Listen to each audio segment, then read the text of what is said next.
Hi everyone! Hi my nature peeps! I am Nature Guy X46, and this is the Natureverse 4.7, where we discuss all things nature.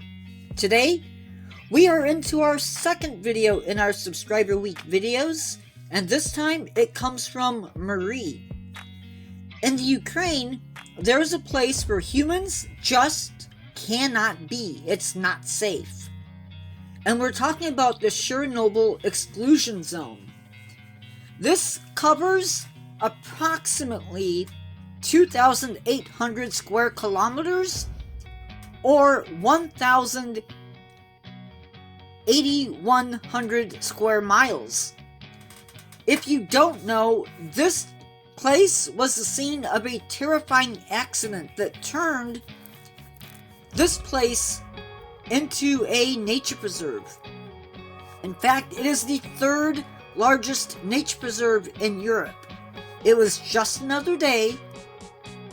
People were going about their business when all of a sudden trouble started at the number 4 reactor.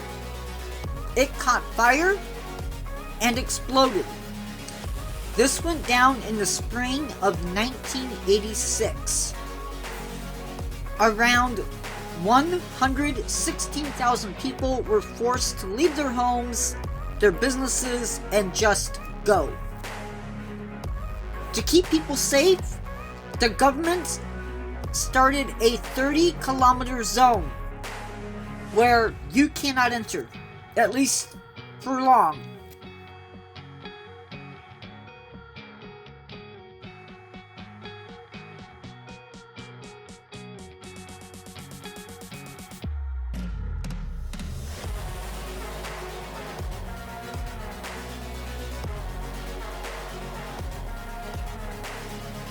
While nature suffered at first, something crazy eventually happened. Deer populations started to bounce back, and then, around 1995, another creature started to make a comeback. With deer in the area, predators were sure to follow, and they did. Wolves began to hunt in the shadow of the reactor, and it wasn't just wolves that were there. Eurasian lynx were also entering the zone and thriving. Another animal that had increased in its numbers were wild boar. Nature has had 30 years without people, and in those 30 years, Mother Nature has stepped up to the plate. Now, keep in mind that the animals that I've mentioned, or that I will be mentioning, are not all of the animals that have returned, but animals include moose, brown bear, European bison, European beaver, raccoon dogs, and Przewalski's horse have all entered the zone. And despite all of that radiation, plants and animals have found a way to return to the land.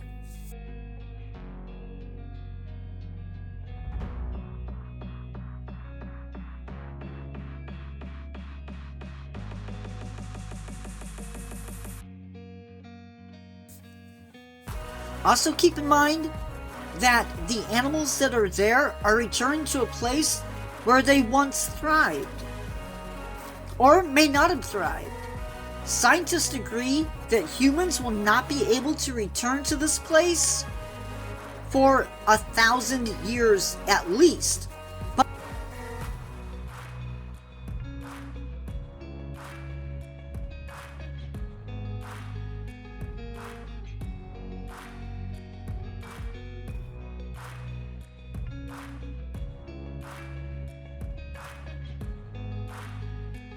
But what about the wildlife?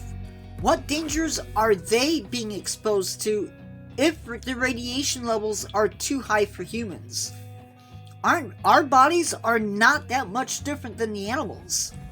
This is what we do know. We know that the pine trees close to the power plant died. We know that soil invertebrates faced a die-off as well.